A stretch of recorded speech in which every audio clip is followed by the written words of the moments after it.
Hi, fellow readers. It's good to see you today.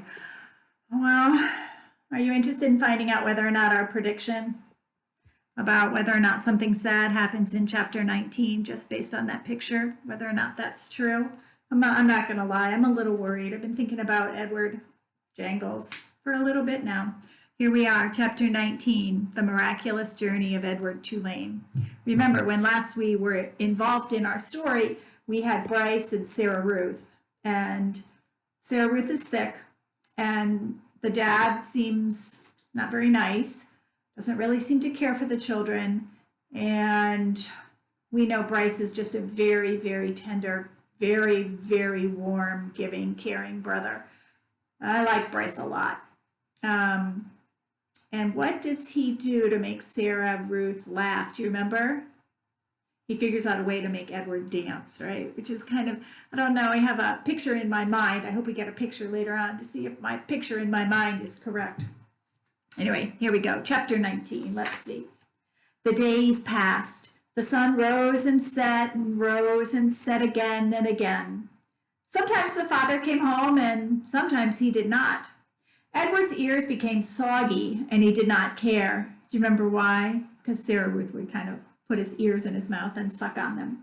His sweater had almost completely unraveled, and it didn't bother him. Ooh, that's a very different Edward from the one at the beginning, right? He was hugged half to death. Oh, he was hugged half to death, and it felt good. In the evenings, at the hands of Bryce, at the ends of the twine, Edward danced and danced.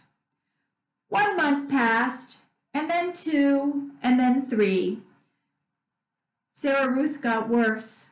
In the 5th month, she refused to eat. And in the 6th month, she began to cough up blood.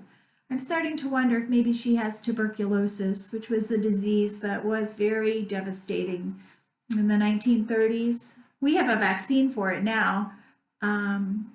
We test for it. It's a lung disease. It's very dangerous. I wonder if that's what she has. People often die from tuberculosis. And that's one of the symptoms, coughing up blood. And that's what she's starting to do. Now I'm starting to get a little worried. Her breathing became ragged and uncertain, as if she was trying to remember in between breaths what to do, what breathing was. Breathe, honey, Bryce stood over her and said. Breathe, thought Edward, from deep inside the well of her arms. Please, please breathe. Bryce stopped leaving the house. He sat at home all day and held Sarah Ruth in his lap and rocked her back and forth and sang to her. On a bright morning in September, Sarah Ruth stopped breathing. Oh no, said Bryce. Oh, honey, take a breath, please. Sorry, might be a little sad. Edward had fallen out of Sarah Ruth's arms the night before, and she had not asked for him again. Oh no, so face down on the floor, arms over his head, Edward listened as Bryce wept.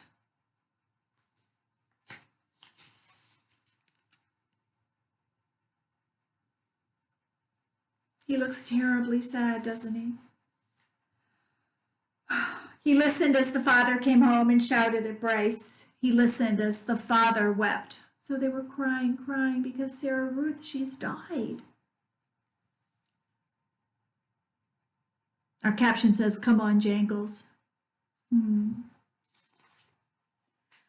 can't cry, Bryce shouted. You got no right to cry. You never even loved her. You don't know nothing about love.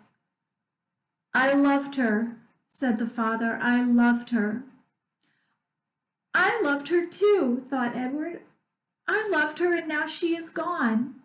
How could this be, he wondered. How could he bear to live in a world without Sarah Ruth?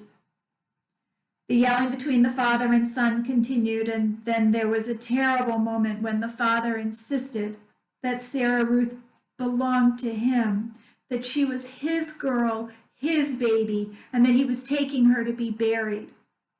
She ain't yours, Bryce screamed. You can't take her. She ain't yours. This is heartbreaking. This is heartbreaking. They've lost a family member and they're fighting and screaming at each other. But the father was bigger and stronger, and he prevailed, which means he got his way. He wrapped Sarah Ruth in a blanket and carried her away. The small house became very quiet. Edward could hear Bryce moving around, muttering to himself. And then finally, the boy picked Edward up. "Come on, Jangles," Bryce said. "We're leaving. We're going to Memphis." Memphis is a city in Tennessee. He's going there with Jangles. What do you think they're going to do? He's just a boy in a big city. I feel like crying.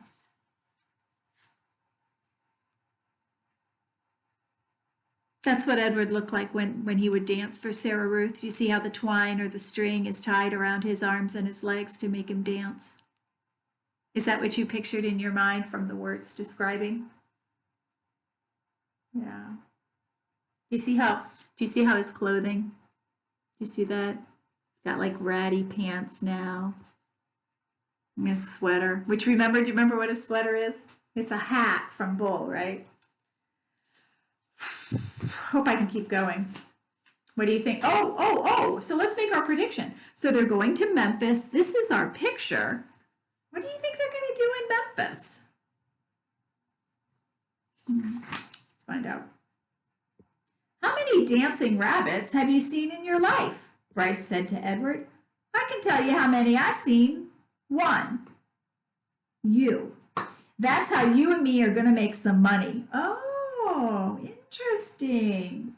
"I seen it the last time I was in Memphis. Folks put on any kind of show right there on the street corner and people pay 'em for it. I seen it." The walk to town took all night. Bryce walked without stopping, carrying Edward under one arm and talking to him the whole time.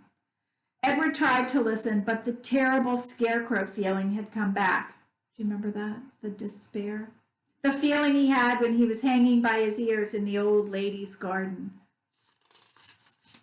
The feeling that nothing mattered and that nothing would ever matter again. What do you think? You think this is the end of the journey for Edward? And not only did Edward feel hollow, he ached. Every part of his china body hurt. Well, isn't that interesting? Because can china hurt? He ached for Sarah Ruth. He wanted her to hold him. He wanted to dance for her. And he did dance, but it was not for Sarah Ruth. Edward danced for strangers on a dirty street corner in Memphis. Bryce played his harmonica and moved Edward's strings. Remember how he can do that harmonica with one and moving the strings with the other? That boy's talented. Bryce played his harmonica and moved Edward's strings, and Edward bowed and shuffled and swayed, and people stopped to stare and point and laugh. On the ground in front of them was Sarah Ruth's button box. The lid was open to encourage people to drop change inside it, little coins instead of buttons. "Mama," said a small child, "look at that bunny. I want to touch him." He reached out his hand for Edward. "No," said the mother. "Dirty." She pulled the child back, away from Edward. "Nasty," she said. You know what's really interesting? Is maybe those are words we would have described for Edward when he was really clean and had all of his nice clothes on, because he really wasn't a very nice rabbit at all. But now, do you think Edward is dirty and nasty? Me neither. A man wearing a hat stopped and stared at Edward and Bryce. "Sin to dance," he said. And then after a long pause, he said, "It's a particular sin for rabbits to dance." The man took off his hat and held it over his heart. He stood and watched the boy and the rabbit for a long time. Finally, he put his hat back on his head and walked away. The shadows lengthened. What does that mean? It's getting on towards night, right? The sun is starting to set. The sun became an orange, dusty ball low in the sky. Bryce started to cry. He's all by himself. Edward saw his tears land on the pavement, but the boy did not stop playing his harmonica. He did not make Edward stop dancing. This is an amazing character right here. Do you feel it? He's crying. His tears are coming down his face, falling all the way down to the pavement, and he's still playing the harmonica and making Edward dance. An old woman leaning on a cane stepped up close to them. She stared at Edward with deep, dark eyes. Something just happened in my brain. Did it happen in yours? Could it be Pellegrina? Pellegrina? Thought the dancing rabbit. She nodded at him. Look at me, he said to her. His arms and legs jerked. Look at me. You got your wish. I have learned how to love, and it's a terrible thing. I'm broken. My heart is broken. Help me. Oh my goodness. Oh my goodness. Let's read that again. That was amazing. I have learned how to love, and it's a terrible thing. Is love a terrible thing? It can be painful, right? Especially when you lose people that you love, like Edward. I'm broken. My heart is broken. Help me. Has Edward ever asked for help before? The old woman turned and hobbled away. Come back, thought Edward. Fix me. Bryce cried harder. He made Edward dance faster. Finally, when the sun was gone and the streets were dark, Bryce stopped playing his harmonica. I'm done now, he said. He let Edward fall to the pavement. I ain't gonna cry any more. Bryce wiped his nose and his eyes with the back of his hand. He picked up the button box and looked inside it. We got us enough money to get something to eat, he said. Come on, Jangles. This is probably the saddest chapter. Two saddest chapters. Sarah Ruth dies and Edward's heart is broken.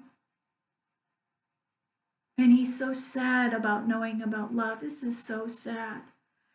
Whew. I might have to go cry after we're done. Chapter 21, Neil's Diner. I'm really hoping something good happens in Neil's Diner. Really hoping. Because right now I don't think my heart can take more tragedy. Goodbye, my friends. Thanks for sticking with me through this very, very sad time. I'll see you later.